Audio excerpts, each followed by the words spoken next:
Good morning, everyone, and thank you again for joining us on our Tuesday morning class.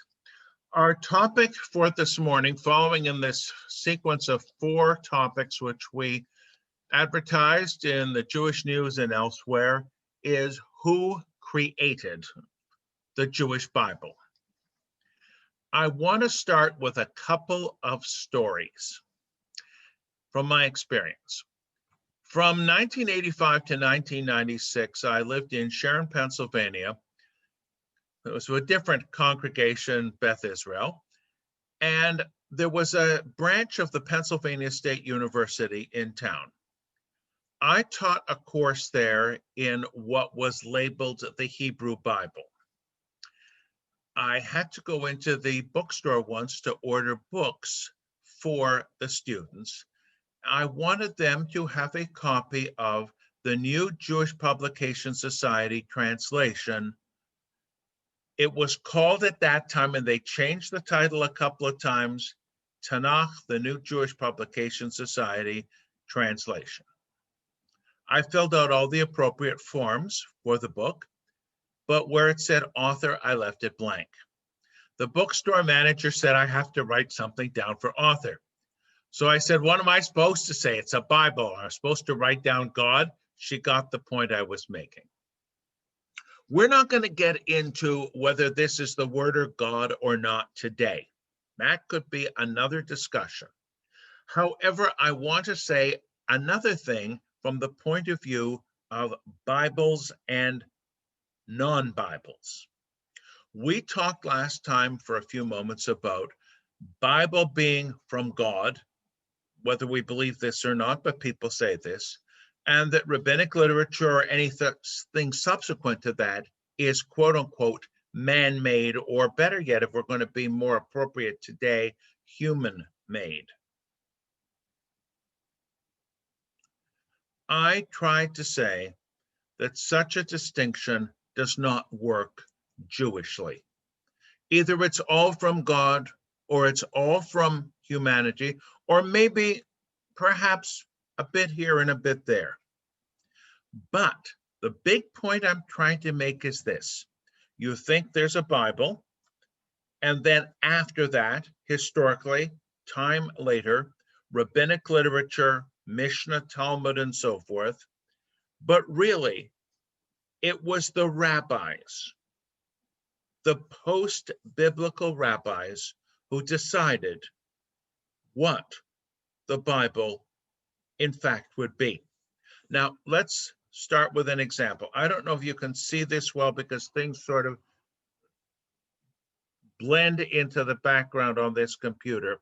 But this little book here, which is 3 inches by 4 or 5 inches, is a Bible. Torah, Nevi'im, Ketuvim, the Torah, the prophets, and the other writings. It is in Hebrew. I'll give a little footnote on that in a moment. Published in Israel by the Koren Publishing Company. Now, I would not accurately call this a Hebrew Bible for 2 reasons. First, we're not Hebrews. And second, it's not entirely in Hebrew. Parts of it are in Aramaic. And one of the interesting things, I know I'm getting off on a tangent, but still, this Bible was published in Israel for Hebrew speakers, Hebrew readers. And interesting enough, in the back, there is a Hebrew translation of the Aramaic sections. If you really know your Hebrew, you could figure out what's going on with the Aramaic, but why not have it translated? Now, one of the interesting things, this is a book. You know what a book is. It's so obvious, it's absurd. You have a pile of pages, and they're connected somehow or another on the side. That's a rather gross way of putting it, a simplistic way of putting it, but unlike a scroll, like an Esther scroll or a Torah scroll. If you want me to look up something in the book of Deuteronomy here, I can find it within a matter of seconds by just flipping the pages. If I want to look up something in Deuteronomy in a Torah scroll, and the Torah is rolled to Genesis, where it should be at this time of the year, it's going to take me some time to do the rolling. So the introduction of the Codex, that's what you call these things, books as we know them, made it a lot easier for people to find their place. And also a lot easier to bind all kinds of things together. Where am I going with this? We seem to think of the Bible as a book that's all bound together. In the ancient world, each section was a separate scroll. Now, the most important would be the scroll of what we call the Torah, the Sefer Torah, the Pentateuch, the 5 books of Moses, the Chumash, all 5 bound together with 2 pegs on the sides, as you know your Torah scroll looks like. Another kind of scroll that we're familiar with and still use is the Esther scroll, which we read on Purim. It doesn't have the 2 pegs. Sometimes you'll find one with 1 peg. The one that I own doesn't have a peg at all. And the question I'm coming up with is this: if everything is bound together in a book, you know what comes in one order. If things are on separate scrolls, I may put them on my shelf, pre-modern bookshelf, in a different order from the way you do. So the simplistic question of the order of the books is not so simple. Everybody agreed on the 5 books of Moses. What came after that? Things varied considerably in the Jewish world and the order of the books in the Christian world. If you compare a Jewish Bible, and translations are okay for this, if you compare a Jewish Bible with any Christian Bible, King James, Revised Standard Version, New Revised Standard Version, go on forever, the order of the books is different. There may be deep theological reasons behind this. It may be trivial. I don't think it is, but even so, it's not always the same. So there was a debate. First, we don't have to worry about the 5 books of Moses, but what do we include in the rest of what we would now call in English the Jewish Bible? I'm saying Jewish, not Hebrew, because it's not a matter of language and it's not a matter that we call ourselves Hebrew.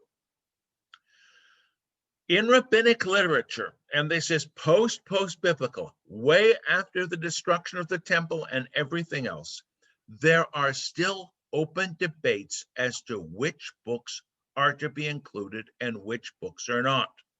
If you're curious as to what I'm talking about, here is a little list. Song of Songs posed problems. Read Song of Songs literally, it's erotic love poetry. However, the rabbis interpreted this as the love of God toward Israel and vice versa, and the Christians have their interpretation too. That's not what it sounds like when you first read it. Esther. Now, we know Esther because we read this on Purim, but go from the beginning of Esther to the end of Esther, and who is not mentioned once? God. So something's wrong here. Some people would say you don't need to mention God. Obviously, Esther, a pious Jewish girl, is going to pray to God when she's in such a ridiculous predicament. So much so that the Jews of Alexandria, Egypt, added material to Esther, having Esther's prayer. You have to bring God in. But as we understand it, God is not mentioned in the slightest. Another problematic book is Ezekiel. Why? Because Ezekiel gives the dimensions, the physical dimensions of the temple that is supposed to be rebuilt. And these contradict what is in the Torah, in the Pentateuch. So if it's a contradiction, there's a problem there. The rabbis worked that one out. And then another book, which was not included in our sacred writing, but was seriously considered, and maybe we can even do a class on it one of these days. I'm open to almost anything because obviously this stuff interests me, and that is the book of Ben Sira. Now, Ben Sira is known in the Christian world as Ecclesiasticus, not to be confused with Ecclesiastes. I know I've lost you, I've confused you, forgive me. And it is part of Roman Catholic Bibles, the Bibles of the Eastern Christian churches, not in the Protestant Bibles, but in some Protestant Bible editions, It is part of what is called the Apocrypha.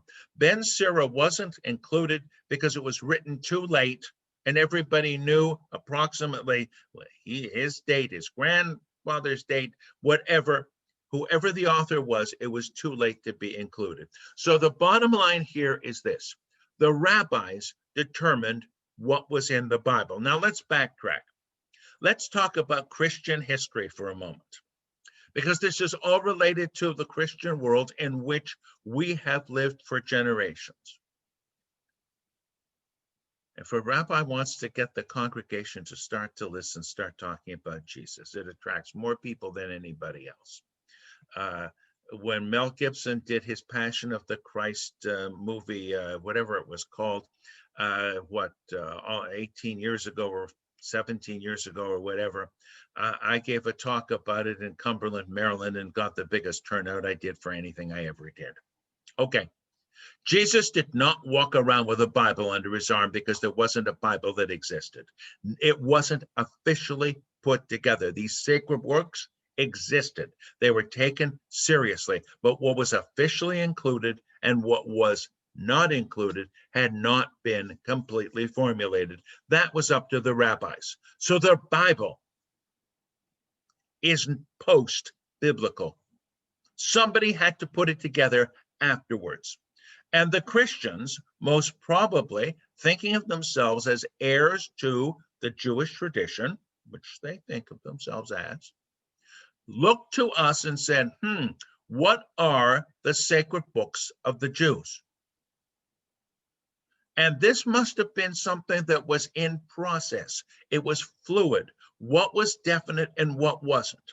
Now, if I look in my little book here, I see, for example, and I'm just giving an example, with the major prophets, and they're major prophets because they're long. The minor prophets are just shorter books. That's all it is. I will see in this order Isaiah, Jeremiah, and Ezekiel. In other bound volumes, way back when, the order could be different. And by the way back when isn't that old. We have changed the order of things in the Jewish world. Maybe not theologically significant, but it's a little bit of something that's worth mentioning. Now, I want to say something else, talking about Isaiah and Jeremiah. If I'm confusing you, forgive me. Isaiah. There's a general consensus that up to Isaiah 39, that's one, and 40 afterwards is either a second or maybe even a third author, and they were all put together on one scroll. I'm going to talk about second Isaiah, Isaiah 40 going on. You can tell if you have the book of Jeremiah memorized or pretty close in your mind, and you read second Isaiah, you know that Mr. Isaiah II knew Jeremiah. How much did he know? What books did he have in front of him? I'm going to give you a more down-to-earth answer. Read some of the books of the prophets. Take any one, for example, and take a couple of major issues that Jews have worried about through the centuries. Shabbat is one. The dietary laws, another. These are things that distinguished Jews. Whether we observe them or not today is not the point. How much did this prophet or that know about or care about Shabbat? Is it mentioned at all? In other words, at different times and different places, people had different awareness of what was available, what was known, and so forth. You may tell from what I say in public, in a sermon, in a public address, or what have you, my awareness of what I have read and what I have studied Jewishly. You can tell from second Isaiah that he was aware of the text of Jeremiah. And I'm just giving this as one example. The Bible is a collection of books. It's an anthology of ancient Israelite writings. Do we beat our swords into plowshares? Oh, you're going to agree with me on that one because it says so in Isaiah. Or are we going to beat our plowshares into swords? That's the book of Joel. Nobody wants to quote that. It sounds like you're a warmonger. But look at the text as it is. And since these days, we're talking about what the text really says, and this is a sort of reference to the Supreme Court of the United States. What does the text say? The rabbis have picked, they have picked, and they have picked and emphasized this or de-emphasized that. But we find contradictions because different things were said at different times. I guess what I'm trying to say is there are editors. People put this together. The final job was done by the rabbis, but even in rabbinic literature, it's an open question. Then when it's finalized, the books are not completely closed. I'm not going to go around and change the text of the Torah scroll, but I can certainly change the text of the interpretation. And with this, I'm sort of introducing what's coming next week. I advertised that we talk about the Talmud, a huge collection of writings. I'm going to focus on one section only, which will then lead us into our fourth session, and that is the section on public prayer and public worship. What prayers do you say? What prayers don't you say? When can you say this? What if you forget to say the prayer you were supposed to say? And so forth. I think it is necessary for us to ask questions. So, for example, for many Jews in our communities, part of Jewish identity is going to services. I'm not very religious. I never go to services. How do you measure your Jewish commitment? I go to a service once a month, once every 6 months. Oh, only on the high holidays. And then there was a new phenomenon I heard about it. You pick which of the high holidays you go to. Where in the biblical text are people praying, and where are they praying the way we do? There aren't any synagogues in the biblical text. We have developed and we have changed. And the biblical text shows that. And it is later than itself. In other words, somebody afterwards had to put it all together. Now, I'm making this any less sacred or any less binding or any less authoritative, not in the slightest, because that's what the world is all about. What we wrote as authoritative a couple of centuries ago or thousands of years ago is only authoritative today, can only work today if we expand upon it and make it relevant to our time. Too much of the biblical text, I'm speaking from my perspective, is irrelevant to me because it focuses on a temple in Jerusalem and its priesthood and its rituals and so forth, which we no longer do. Do I read that? Yes. I'm interested historically. Does it affect my daily life? Not in the slightest. I would be more influenced by the rabbinic writings, starting with the Mishnah and the Talmudic discussion, I'll say more about this next time, of what our formal prayers are like. Change, development, whether we like it or not, whether we admit it or not. And the most successful change is the change that happens, and afterwards you say, I didn't even realize how all that process worked itself out. So the world we live in today is different from the world of our ancestors, but there are great similarities. If I want to return to what I started off with this little book, this is a small edition. It's easy to carry around with you. My eyes are still good enough that I can read even the vowel points. It's amazing throughout Jewish history, by the way. There's no historical basis for this. It's just my speculation. But why did Jews teach themselves that they had to be able to read Hebrew without the vowel points? Because at a certain point, your eyes can't read the little vowel points. I think it's when you're 42 or something, your eyes start developing in a negative way, but that's another story. We read these texts. We carry this little book around with us. We have large print editions.